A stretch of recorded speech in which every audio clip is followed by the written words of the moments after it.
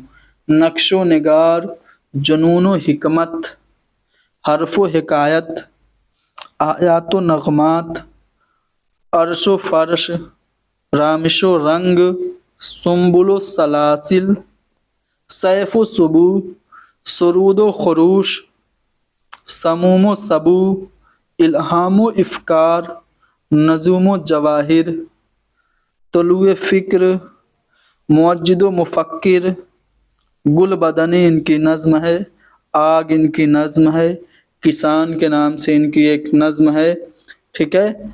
کسان کے علاوہ جنگل کی شہزادی اور شکست زندان کا خواب بھی جوش ملیح آبادی کی اہم نظموں میں سے ہے۔ جوش ملیح آبادی کو شاعر شباب اور شاعر انقلاب کہا جاتا ہے۔ شاعر انقلاب ان کو عبدالرزاق ملیح آبادی نے کہا تھا۔ تو اب یہ تینوں تو جوش کے ہیں، مکاں ولا مکاں یہ جوش کا نہیں ہے، تو ہمارا جواب چوتھا والا آپشن ہوگا۔ عکس اور آئینے کس تنقید نگار کی تصنیف ہے؟ تو سید احتشام حسین، جو کہ ماحول میں 1912 میں پیدا ہوئے اور الہ آباد میں 1972 میں انتقال ہوا، ان کی تصنیف کا نام ہے عکس اور آئینے۔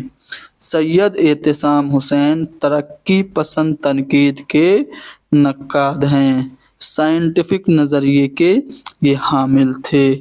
ان کی جو اہم تنقیدی کتابیں ہیں ان میں تنقیدی جائزے، تنقید اور عملی تنقید، ذوق، ادب اور شعور، ادب اور سماج، روایت اور بغاوت، افکار و مسائل، اعتبار نظر، تنقیدی نظریات، اردو کی کہانی، اردو ساہتیہ کا اتہاس ہندی میں لکھا تھا، اردو ادب کی تنقیدی تاریخ، یہ سب سید احتشام حسین کی تصانیف ہیں۔ ویرانے کے نام سے انہوں نے افسانوی مجموعہ لکھا۔ ساحل اور سمندر کے نام سے ان کا سفر نامہ ہے۔ ان کے نزدیک نقاد کے لیے ضروری ہے کہ اس میں سماجی شعور کے ساتھ جمالیاتی احساس بھی ہو۔ ان کے بارے میں ایک قول محمد حسن کا کافی زیادہ مشہور ہے۔ وہ کہتے ہیں کہ پچھلے 35-40 سال سے اردو تنقید پر صرف ایک نقاد کی حکمرانی رہی، وہ ہیں سید احتشام حسین۔ کلیم الدین احمد ان کے بارے میں لکھتے ہیں کہ جب احتشام حسین لکھتے ہیں تو ایسا معلوم ہوتا ہے کہ کوئی ہاتھی خوش فعلیاں کر رہا ہے۔ تو یہ ہیں سید احتشام حسین، ان کے بارے میں نے کچھ اہم باتیں آپ لوگوں کو بتا دی۔ امید ہے کہ یہ آپ کے لیے امتحان میں فائدہ مند ثابت ہوگی۔ آگے بڑھتے ہیں اور دیکھتے ہیں کہ اگلے سوال میں کیا پوچھا جا رہا ہے۔ کیا لطف جو غیر پردہ کھولے، جادو وہ جو سر چڑھ کے بولے۔ تو یہ جو شعر ہے وہ کس مثنوی کا ہے؟ تو پنڈت دیا شنکر نسیم کی مثنوی ہے گلزار نسیم، اس میں یہ شعر آیا ہے۔ گلزار نسیم پنڈت دیا شنکر نسیم نے 1839 میں لکھی تھی اور یہ 1844 میں پہلی بار شائع ہوئی تھی۔ اصل قصہ کس نے لکھا تھا؟ عزت اللہ بنگالی نے 1722 عیسوی میں قصہ بقاولی کے نام سے فارسی نثر میں لکھا تھا۔ 1803 عیسوی میں منشی نہال چند لاہوری نے جان گلکرسٹ کی فرمائش پر مذہب عشق کے نام سے اسے اردو میں منتقل کیا تھا اور پھر مثنوی کے طور پر اسی قصے کو پنڈت دیا شنکر نسیم نے پیش کیا تھا۔ آگے بڑھتے ہیں۔ حالی نے مرثیہ غالب، جو غالب کا مرثیہ حالی نے لکھا تھا، کس ہیئت میں لکھا تھا؟ تو سب کو پتا ہے کہ یہ انہوں نے ترکیب بند ہیئت میں لکھا تھا 1869 عیسوی میں۔ اب بات ہو رہی ہے حالی کی، تو اردو کا برنارڈ شاہ حالی کو کہا جاتا ہے۔ پہلے خستہ ان کا تخلص تھا، بعد میں انہوں نے اپنا تخلص حالی کر لیا۔ پانی پت میں 1837 میں پیدا ہوئے تھے اور 1914 میں ان کا انتقال ہوا۔ دیکھیے ان کی تصانیف جو ہے ان میں مولود شریف، تریاق مسموم، شواہد الالہام، اصول فارسی، مجالس النساء، اسے ناول بھی کہا گیا ہے، ایک کتاب تھی جو مڈل جماعت کے بچوں کے لیے، لڑکیوں کے لیے لکھی گئی تھی۔ ان پر ان کو انعام بھی ملا تھا 400 روپے، مجالس النساء پر حالی کو۔ مسدس انہوں نے لکھی تھی، مسدس مد و جزر اسلام، جو مسدس حالی کے نام سے مشہور ہے، سر سید احمد خان کی فرمائش پہ لکھی تھی۔ انہوں نے حیات سعدی لکھی تھی، اردو کی پہلی باقاعدہ سوانح حیات مانی جاتی ہے، 1886 میں سعدی کی سوانح حیات تھی۔ یادگار غالب انہوں نے لکھی تھی 1897 میں، اور حیات جاوید لکھی تھی 1901 میں، جس کو شبلی نے مدلل مدعی اور کتاب المناقب کہا تھا۔ انہوں نے دیوان اور مقدمہ شعر و شاعری اپنا تیار کیا تھا۔ مقدمہ شعر و شاعری 1893 میں ان کی لکھی گئی تھی۔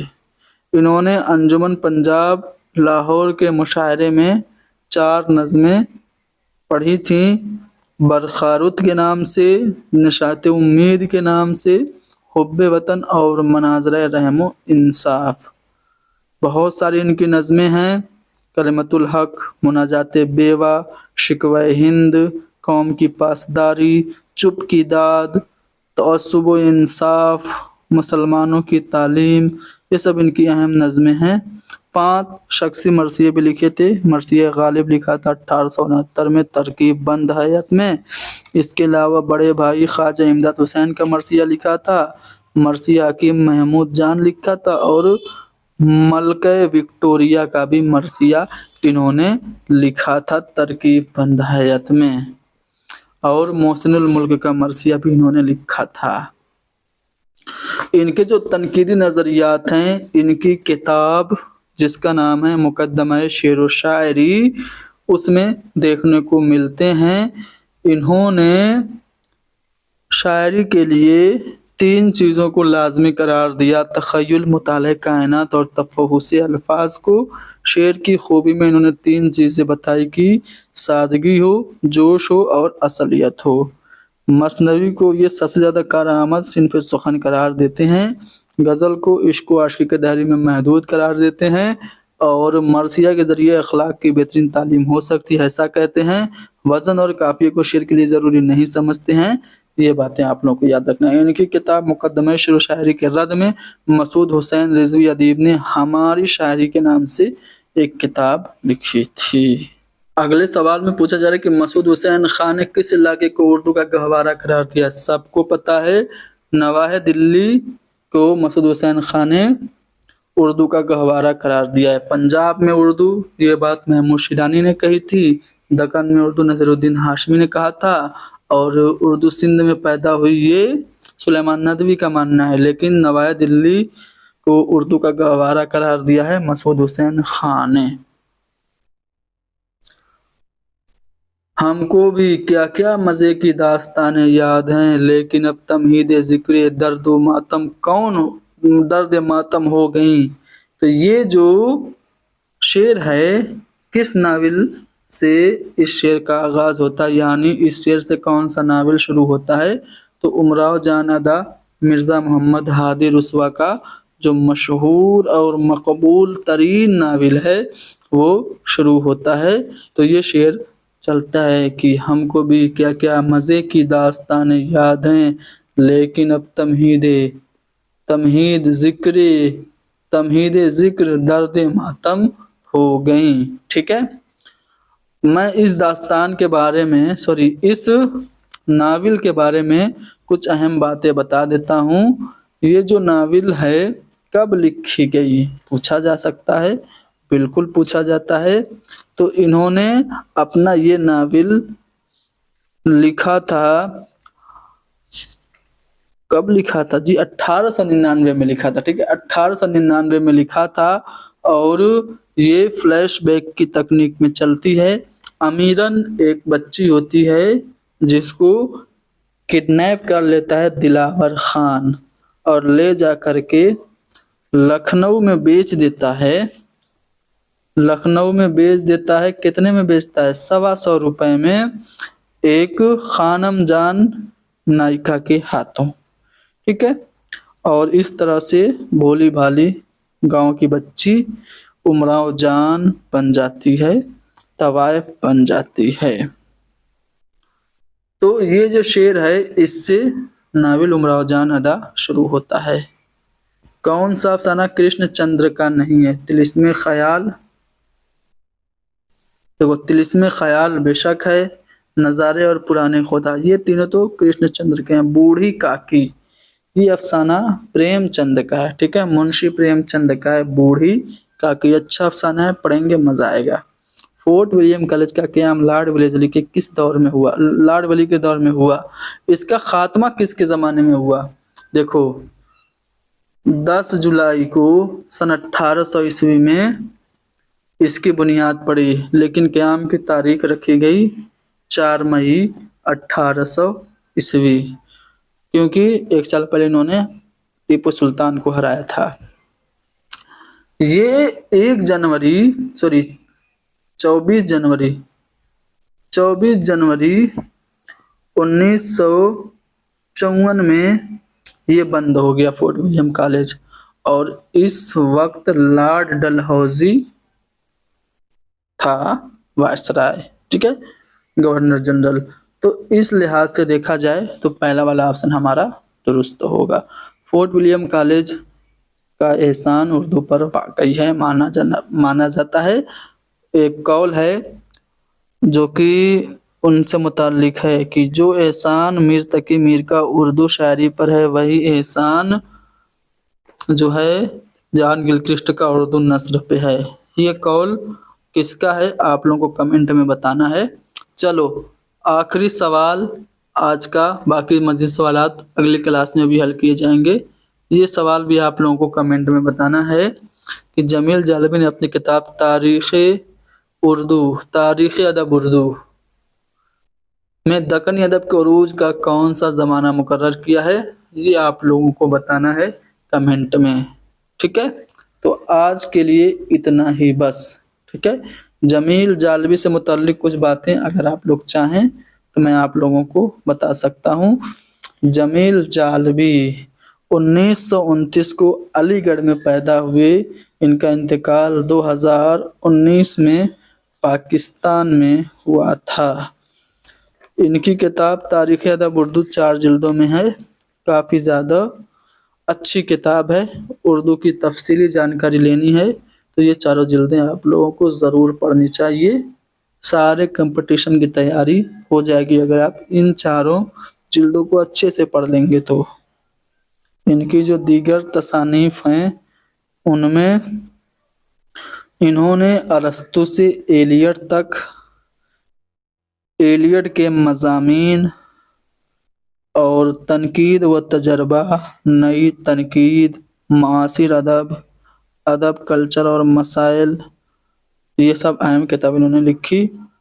بہت ساری انہوں نے اہم کتابوں کی ترتیب بھی دی. جیسے انہوں نے دیوان حسن شوقی کو ترتیب کیا، انہوں نے دیوان نصرتی کو مرتب کیا. یہ سب آپ لوگ یاد رکھیے گا. اس کا جواب آپ لوگوں کو کمنٹ میں بتانا ہے کہ دکنی ادب کے عروج کا زمانہ انہوں نے کیا مقرر کیا تھا. اوکے، ختم کرتے ہیں کلاس کو. مزید سوالات اگلی کلاس میں حل کیے جائیں گے. ٹھیک ہے نا، اللہ حافظ.